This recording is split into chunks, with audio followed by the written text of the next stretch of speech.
live from the Coachella Valley. Time for another hour of the desert scene. Art exhibitions to modernism, music festivals to live theater, big screen, little screen, and very little screen. This is the Culture Corner with Bonnie Gilgallon and Brayan Mendoza. Here's Bonnie and Brayan on iHub Radio.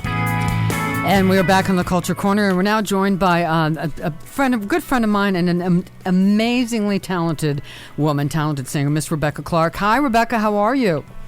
Hi, sweetheart. How are you, Bonnie? So wonderful to hear from you. Yeah, it seems like forever and ever and ever. So I know you spent a big chunk of the last few months in LA at the beach, right?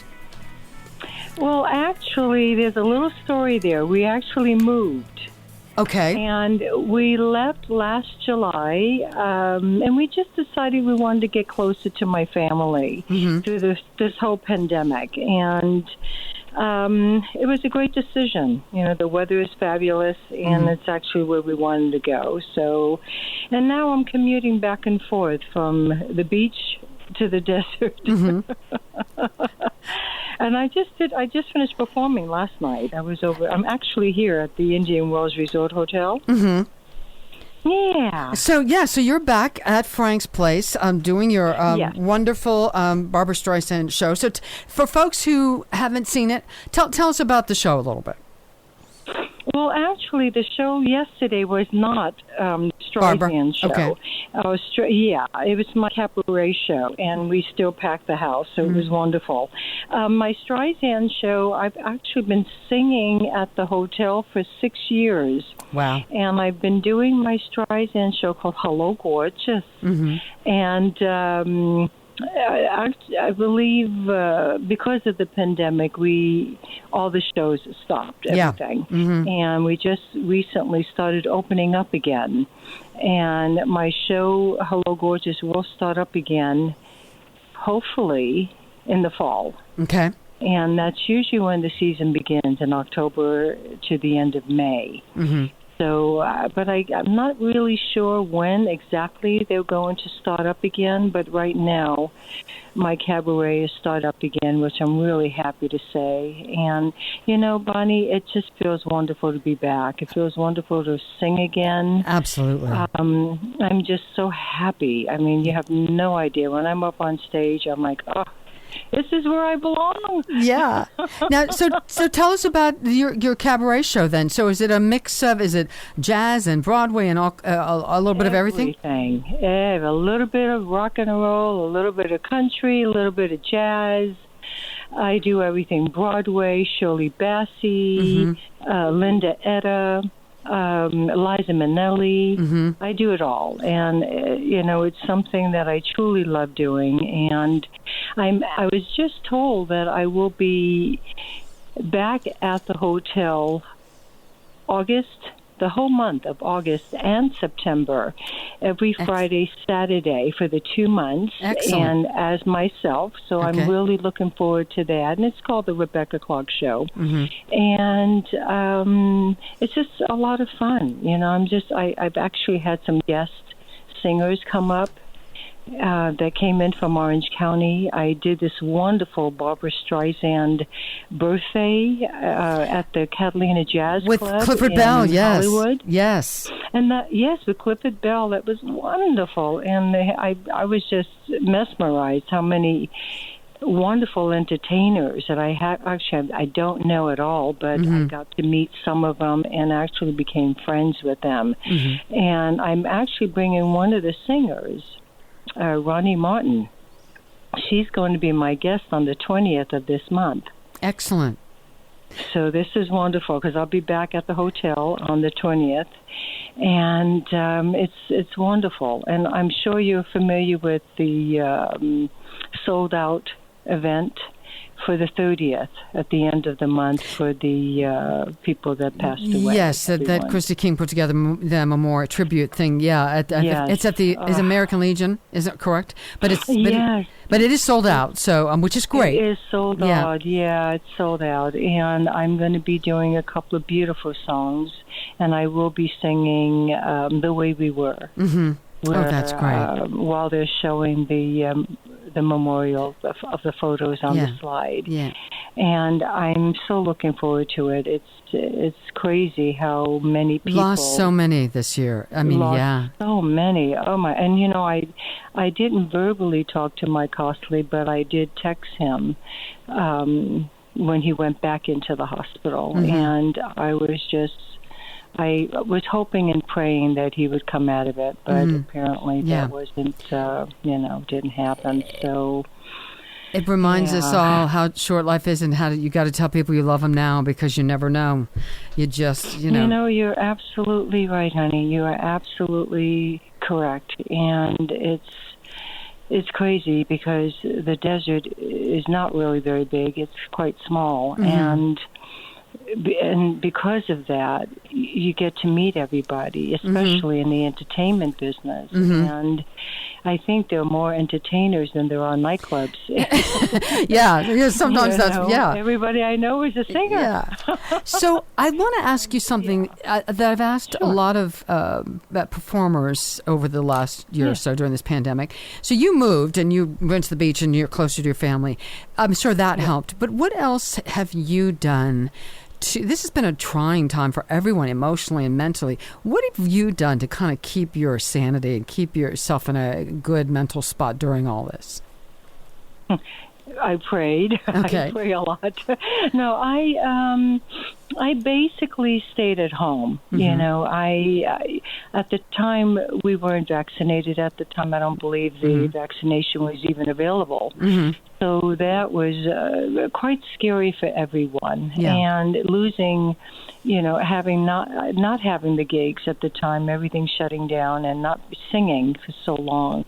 And I think, it's really hard to say, how do you keep your wits about yourself other than you pray, you try to listen and do what you're supposed to do, and not take any risk. And I stayed at home. I honestly, I didn't even practice. I didn't rehearse. I didn't do anything. I think I felt like the whole world just shut down. Everything closed. And, I luckily, if you have people that you love, and I have a wonderful husband, and so we kind of held on to each other.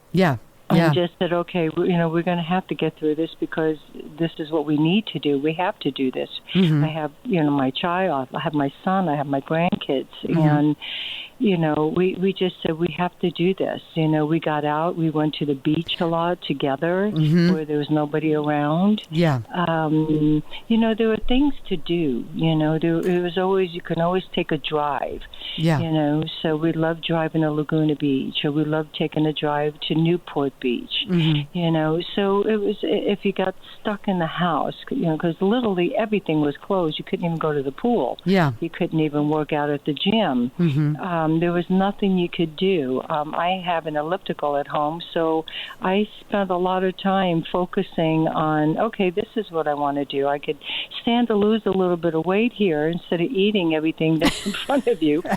So I started back on my keto diet. My husband actually joined me. Good. And he lost 25, 30 pounds. Wow. And it felt good, just to focus on other things other than what was going on outside. And watching good love stories. And we actually had our Christmas tree up. We still have our Christmas tree up. He says, honey, we need to take it down.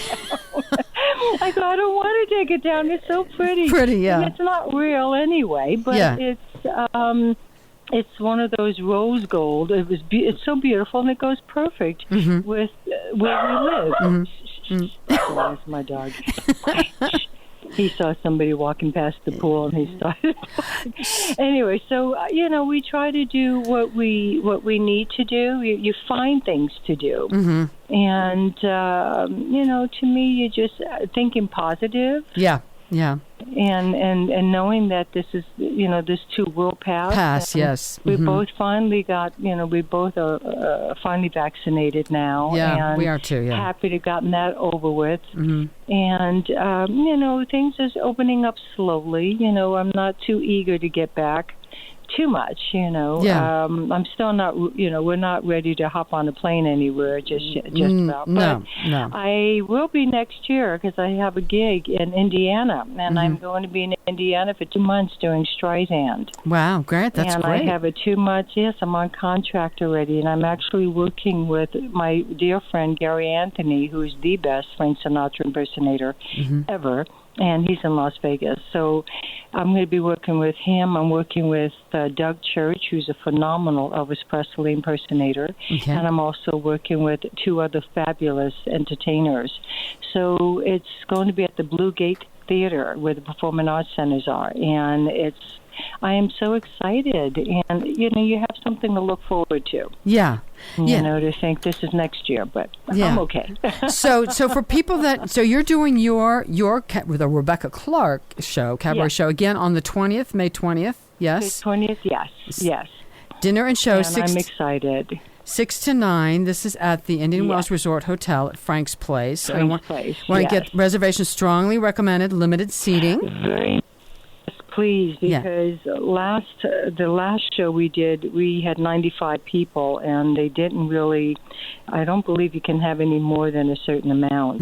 Last night we were very lucky, and we made it just right, so we had a huge crowd, and it was wonderful, and I'm hoping that people want to get out. People want to start living. People want to enjoy music again, and I think that has a lot to do with why it's packing up even more so, because it's a way of saying, okay, let's all get out, let's enjoy some good music, good food, have a couple of drinks, relax, and take a breather. Yes. People need that. Feel a little normal again, And so the phone number is 760-797-8700, or there's you can go to Manuel, Manuel, at IndianWellsResort.com. So you definitely want to get your reservations in. So real quick, and with time we have left, we don't have much time. Is your performing different? Have you brought a new level to performing after going through this for 14 months? Would you say?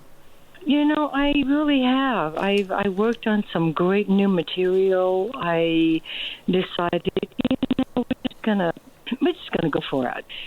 I think it's just letting people know that we are here, we are back. Yes. And we're going to be back stronger and better. Yes. And it's wonderful. And I have so much fun. I have a blast on that stage. Once I'm up there, oh my God, you can't get me off. I mean, literally, I just sing, and I have fun with the audience, and we laugh, and we just have a fabulous time. Well, you should check out, if you haven't heard of Rebecca Clarkk, you're missing out. You got to check it out. Indian Wells Resort Hotel at Frank's Place. Next show, May 20th. Call 760-797-8700 for reservations. So great to talk to you. You can also check me out on YouTube. Yes. So great to talk to you. I'm so glad you're back. I can't wait to come see you. You too. And I look forward to seeing you again. I'd like to have you as my guest. I would love that. We'll have to work that out. All right, darling. That too. Thank you so much, honey. Rebecca Clarkk. You got it, sweetheart. Love you bunches, Love honey. you. All right, we'll be back with more in the Bye-bye, Culture Corner in just a moment.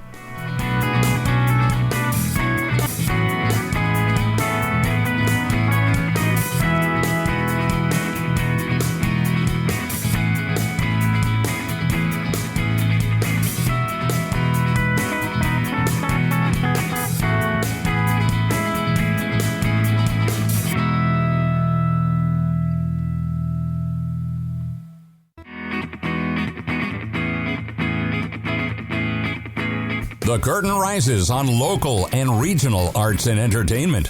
From music to theater, films to fine art, it's the Culture Corner. Get connected. Call 760-544-TALK. That's 760-544-8255. Here's Bonnie and Brian on iHub Radio.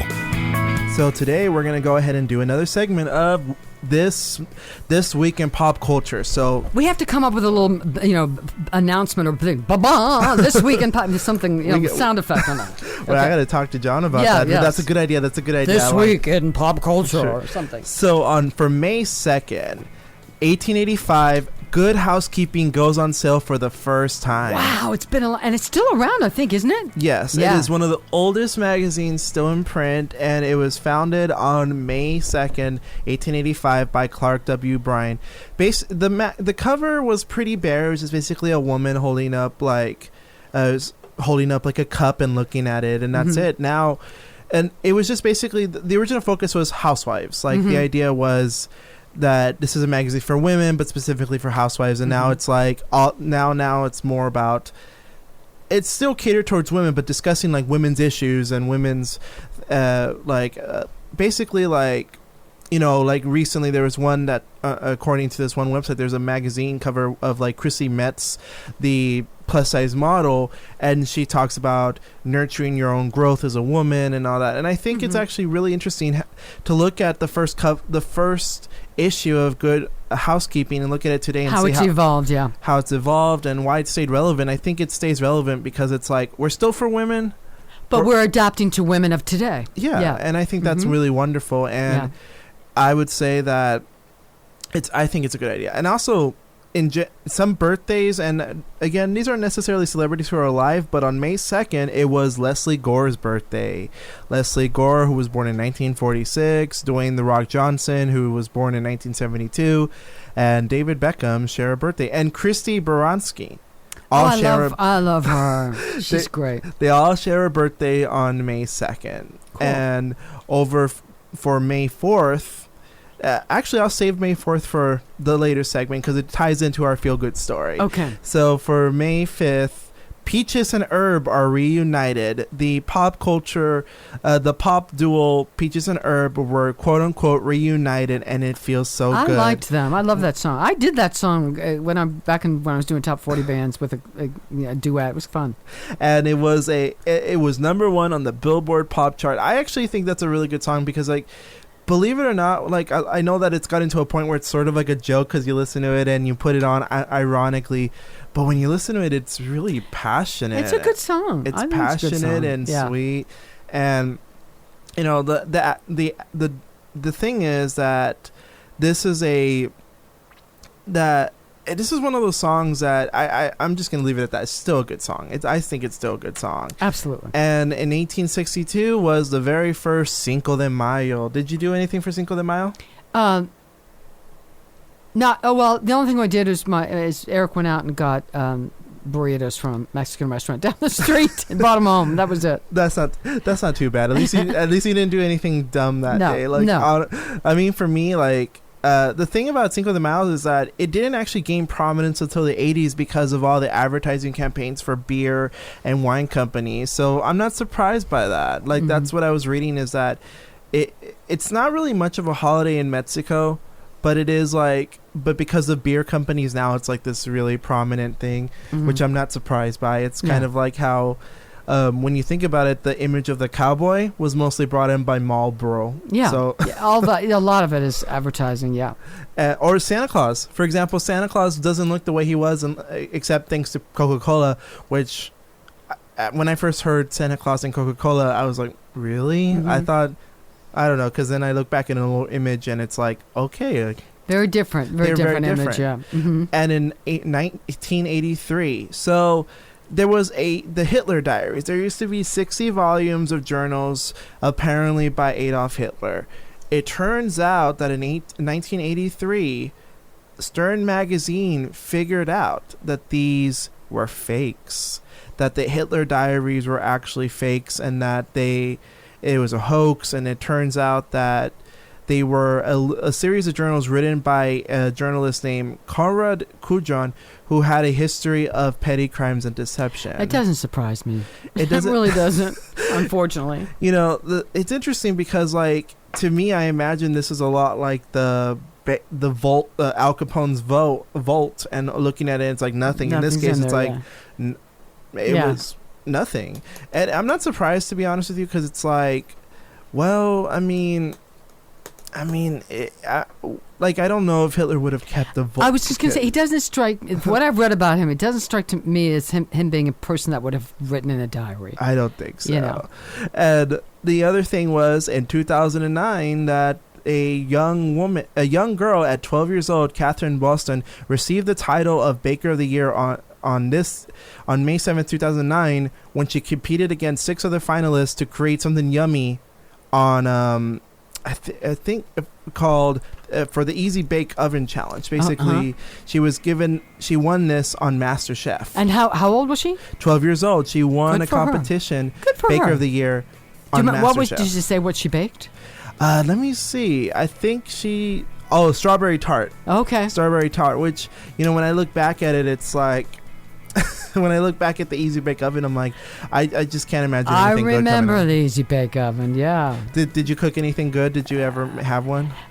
Yeah, I think I had one. I remember the ads. I think I had one, but I don't remember. Gosh, I'll have to go. I think so. But it's a vague memory, so it's whatever. They used to be so much more dangerous, and then now they're so much more safer. And it's like one of those things where it's like, I can't imagine. They always look so good, but I always thought it was one of those things where the power of advertisement. Yes, absolutely. All right, we'll be back with more in just a bit.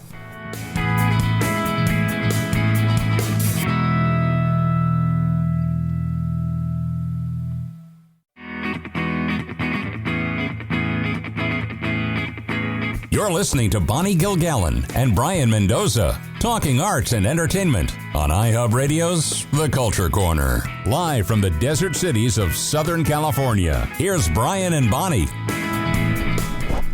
Now, on this segment, we're going to talk about Bill and Melinda Gates getting divorced.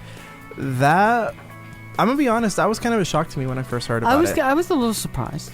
Yeah. And so now that they have announced their split to the world this week, apparently their decision to end their marriage wasn't one that came suddenly. Like, it actually was apparently like a combo of things. And after 27 years of marriage, they decided that now that their older daughter is now an adult and graduating from high school, now's the time to do it, because they basically decided, you know what, it's time to just end our marriage. Mm-hmm.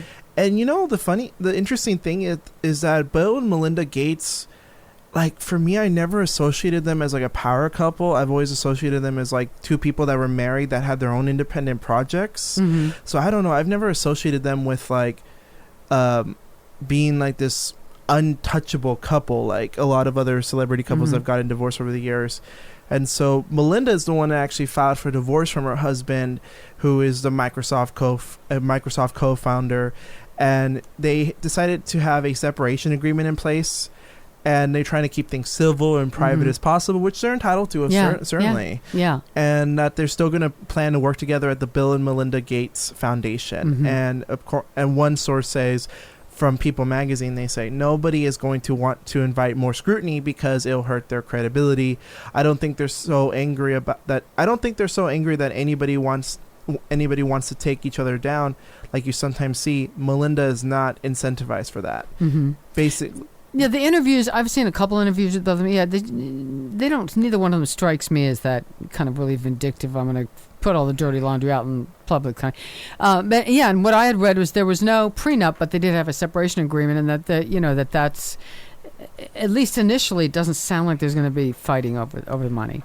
And another thing, and I actually saw on a piece on think.com where they, the Think section of NBC News, and they actually talked about, Susan L. Brown actually talked about how this relationship falling apart is actually indicative of the fact that divorce rates have actually plummeted among young people, but they have slowly but surely risen among older adults. The divorce rate has gone down a lot. I think there's this sort of mindset, and I don't want to say any generation is responsible for this, but for some reason there's this mindset where a lot of older generations feel that divorce is so rampant now that marriage doesn't mean anything. But it actually turns out the divorce rate has actually gone down because young people don't get married as often. Yeah. And that older people are actually the ones who are getting divorced because for them, because as I was reading this article, and I agree with it, that the definition in the past of being a good spouse was, you're a good husband or a wife, and your personal happiness needs secondary. Be a good spouse, perform this role well, and you'll eventually find contentment and happiness. And nowadays it's like being a good housewife or being a good wife or husband nowadays requires a little bit more. It requires more financial security, because the fact is that, you can't live off of one income anymore. It's pretty tough, yeah. Well, and I will say, because I'm a little bit older generation, and I've been married a couple times. Not married right now, but Eric and I have been together 10 years, so it's almost the same. I think a lot of people, the mindset has changed. In order for a relationship, marriage, or a long-term relationship to work, in my opinion, two people have to come together as whole and complete people. You can't have this very romantic thing, you complete me and you're my better half and all that. Well, that's really baloney. I mean, it doesn't work. If you really need to come in as a full, complete person who happens to like and want to spend time with another whole, complete person. If you don't have that, it's really unlikely to work on a long-term basis. And you have to have two people who don't want to change the other person. They are what they are, and who respect the other human being for who they are and what they do and what they bring to life, and don't want to change them, and think the other person is, kind of cool. I mean, if you got to have all that, I will say the other thing is, as someone with a lot of experience, you have to make each other laugh. If you don't make each other laugh, you're doomed. It's funny you say that last part, because I actually saw in this article that when the kids leave and when there's a lot of different experience, when a lot of milestones have passed, it turns out a lot of these couples don't find much humor in each other anymore. Mm-hmm. They don't agree with each other on things. They don't really want to spend time together, particularly. Yeah. And I noticed that whenever I think about, for example, my parents still make jokes and they have fun. So I agree with you that, if you can make each other laugh or have a good time with each other, that's a good sign. And absolutely. And also, I think that there's also this thing where you're kind of taught through society that, you have to be in a relationship to be complete. When you don't. No. And I think, but I also want to sort of say another thing, which is, I have a friend who wants to find a partner, right? And they have a hard time finding a partner because, unfortunately, I don't want to give too much details, but there's a lot of things that, the sad thing is our society views certain people as more beautiful than others, and they don't hit a lot of boxes, unfortunately. And they said that for them, they always say, I want to get a partner. It's so hard to find a partner. And for them, I don't doubt that it is hard for them. But they certainly can find sex easily, because that's pretty easy to find, if you believe it or not.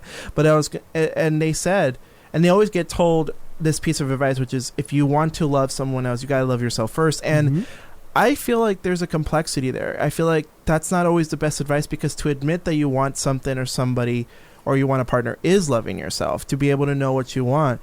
But I also believe, for example, in what you say, which is, it's not about loving yourself, it's about being more complete as your own person, and being able to know what you want as opposed to what your relationship wants. Yeah. And I think that your relationship, the goals of your relationship, should align at a reasonable rate with your own personal goals. And there's this wonderful quote from Sex and the City, which is, the most meaningful, wonderful, and challenging relationship you'll ever have is the one you have with yourself. Absolutely. And if you find someone that loves the you love, well, that's just fabulous. And I look back and I quote that so often, because it's yes. And I've been in relationships where I last years. I'm younger, but I've been in 5-year relationships, 3-year relationships, or 2-year relationships. I'm not someone who leaves. When I enter a relationship, usually I've been pretty good at keeping it at a yearly pace rather than months, because I'm very casual, because the fact is, I make my goals clear. I say, you know what? I have my own goals in life, and I will accomplish them, and you have your own goals. And the idea is to not I don't believe in changing someone's goals for a relationship. No, absolutely. That's death. That will never work. And for me, another thing is I try to be a complete person, because if I don't feel complete, then I don't know how I would complete someone else. It's too much pressure to put on somebody else's. You come make me happy, come complete me, come to the end. That's not someone else's job. And I think a lot of times, I love movies. I'm a big movie buff, but I do think sometimes movies put off that image of you have to complete someone. Yeah. And it's, speaking about your friend, though, the thing that, just based on what you've said there, the other thing I'd be careful with is, work on yourself first, and that will happen. And if all you ever talk about, all you ever think about is, I want a partner, it's so hard to find a partner, you're putting up your own block. You're putting up your own roadblock. If that's all you're putting out in the universe, it's hard, I'm never going to find it, it's hard, I'm never going to find it. You got to get out of that mindset. I agree that that's a mindset that certainly limits you. And in a lot of ways, I do feel like, for example, like there are certain things that are challenging to certain people. So I think there's a complexity of like, you have to get rid of that roadblock, but it's okay to admit that some people unfortunately have a harder time finding partners than others. Yeah. And it could just be the fact that like, and it's sad to say it, like a lot of times in dating, I love talking about dating. Like if there was a show about dating, I can talk about it because for me, like a lot of these dating apps are so shallow because they're kind of like, you see a picture, you swipe left or right. And I told someone that I try to write a biography about myself because I would want the person who swipes on me to know what they're getting, because I don't want them to think, oh, he's a really attractive guy, but he's kind of annoying and talks a lot. And I'm like, well, you know, if I talk a lot, good thing I'm on here right now. But but the other thing is, and I did this at one point when I was after one bad marriage and I was alone for a while, I sat down and made a list of what specifically I was looking for in a relationship, you know, a certain age range, certain this, and to be honest, that's pretty much what I have right now. I mean, you have to be very clear in your mind, not from don't come at it from a desperation standpoint, but just be clear about it. I'm a big believer in visualization. Visualize what you want and be very specific about it, and put that out there in the universe. Okay, that's what I want. That'd be great. And then go about your business and work on yourself, and that's where you tend to attract it. No, I agree with you on that, and I think that there's also this mindset that, remember, number of years doesn't mean quality. It's not about quantity, it's about quality. Oh my God, that's so true. Because there's a lot of numbers about grade divorce. They call it the grade divorce because now it's like older Americans, and like the 25th anniversary is no longer an indication of positive marriage, because I've met people who stay in relationships. I have too. Who stay in relationships for way too long, and it's like, this person is... I remember one time I had a friend say to me, I've been married for like 5 years, and I feel less of a person now than I ever did, but I always get praised because I've been married for 5 years or 10, you know. That's baloney. And I think it's sad because I told him, like, you know, you should consider like therapy or something like that. And also the thing about young people getting married, and I will speak for myself, is that I think getting married is fine, but I also believe, like in your case, your relationship, Bonnie, for example, is a good model of, you don't have to get married. You don't have to have that piece of paper. That it's not the be all end all. I mean, it's great if you want it, if both people want it, that's great, fine, wonderful.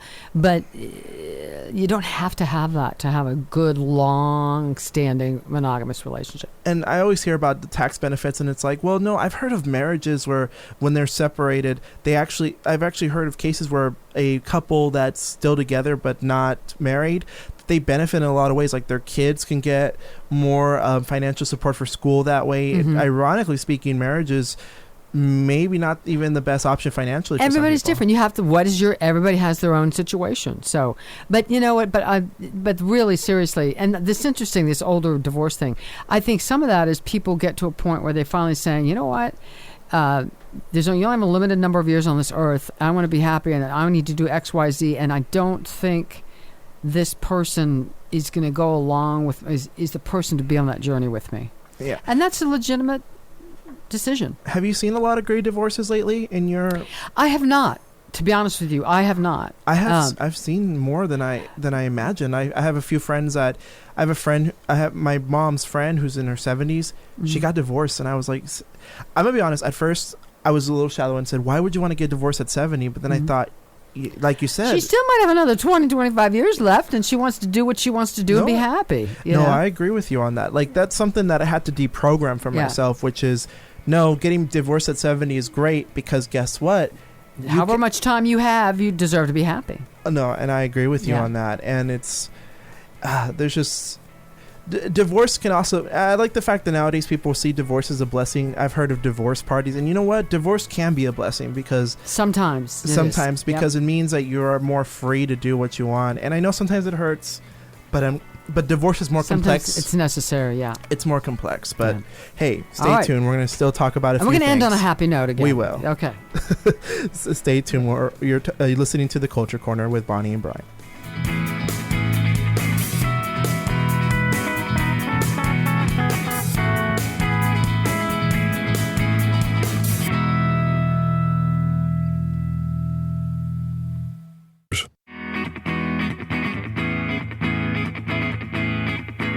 You're listening to Bonnie Gilgallon and Brayan Mendoza, talking arts and entertainment on iHub Radio's The Culture Corner. Here are Bonnie and Brian. So this is sort of like a two-part story. So May 4th is actually considered Star Wars Day, May the 4th.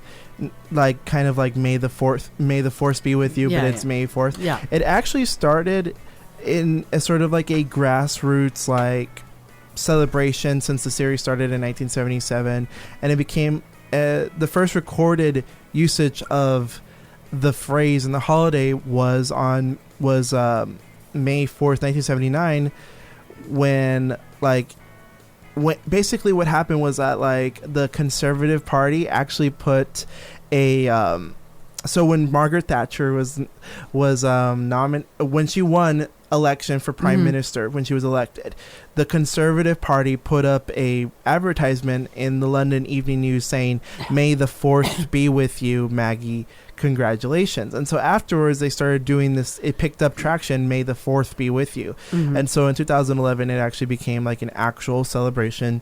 It actually became sort of an official holiday, not super official holiday, but it became like a celebration that Star Wars fans have. So recently, because of that, a lot of older stuff about the Star Wars started coming out. And so one instance, and it's not necessarily a feel-good story, but it's a sweet thing that Mark Hamill did. So Mark Hamill played Luke Skywalker in Star Wars. Yeah. And so this teenager who had Baden disease. Baden disease is a progressive fatal genetic disease that affects the nervous system, and he had this when he was 7 years old.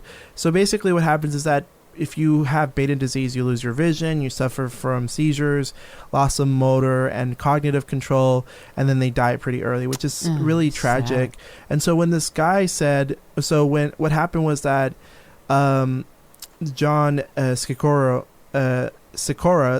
when his treatments were starting to fail, he basically it just everything really went down the drain. It was horrible, and he was 17 years old when he started to sort of deteriorate slowly. He died at 24, but before he passed away, he decided to sort of make his life a little bit better.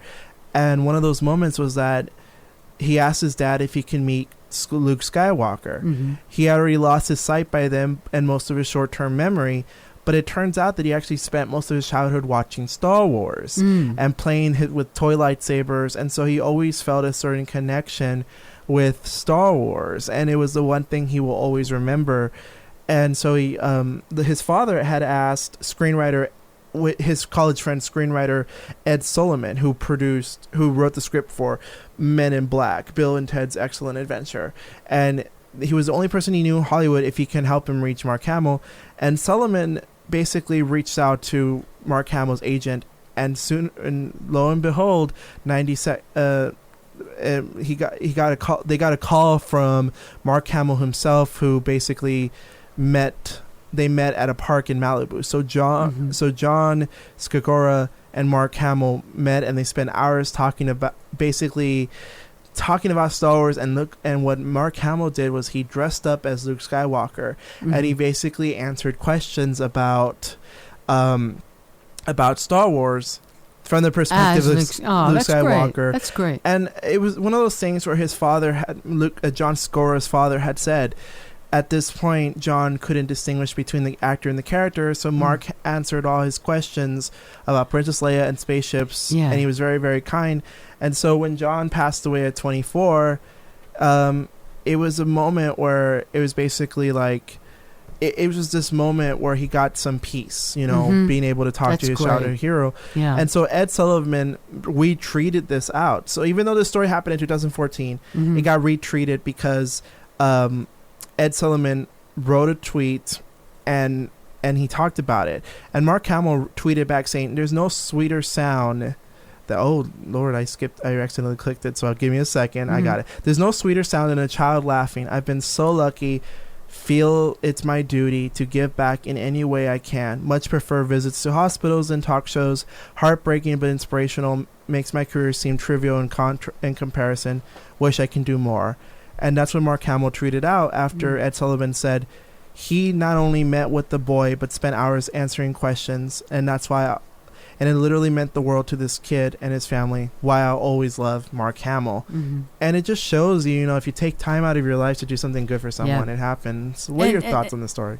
Well, I think that when things like that happen, and then even going back to the money issue, to Lady Gaga and paying for the dog walker's gunshot, it makes you wonder why more wealthy, well-known people don't do it. Now, I know sometimes well-known people do stuff and they want to stay anonymous. I know that happens. Oh, yeah. However, there are some, I'm sure, who don't ever do anything like that. And you have to wonder why. I try to do little things when I can, but I'm not, super rich or super famous. So, but I certainly would be doing that kind of thing if I were. And it makes, it's great. It's fabulous. It's wonderful. But it makes you wonder why everyone doesn't do it. No, and I agree with you. And I think in this case, I think the thing about Mark Hamill is that he's always been beloved by fans. Like his fans have always thought of him as a very kind, loving, very very respectable man. Like the fact that in Desert Hot Springs there was a kid that got bullied and someone had tweeted out to Mark Hamill about it, and Mark Hamill responded and said something like, you're a brave little kid and all that. And it sort of tells you that people like Mark Hamill, when they became famous, they didn't lose out. They didn't lose their humanity. Yep. And I think for me, sometimes what I like about Mark Hamill is that he's famous and he's well known, but he's not unapproachable. And I like that, because for me it's I've met local celebrities, and I've met people who aren't even big celebrities who are so unapproachable, and it's humble yourself a little bit, you're still human. Hello, you think? That I really don't have much patience for that, and especially when it's it takes nothing. It's no skin off your nose to be nice to people, to be warm and friendly and welcoming and down to earth. So you're a big movie star, made a lot of money, but who put you there? Who buys the tickets to your movies? Who buys the tickets? Who buys your music? Who buys XYZ? Doesn't hurt you to be nice to somebody. I agree. And one thing about Mark Hamill's lesson is if you have the ability to fulfill someone's wish, why wouldn't you? And it certainly makes a difference. And if you're interested, the father of this kid, Joe Sikora, did write a book called Defying Gravity, in which if you buy a copy, proceeds go to the Batten disease. How do you spell that? B-A-D-E-N? B-A-T-T-E-N. Okay. Batten.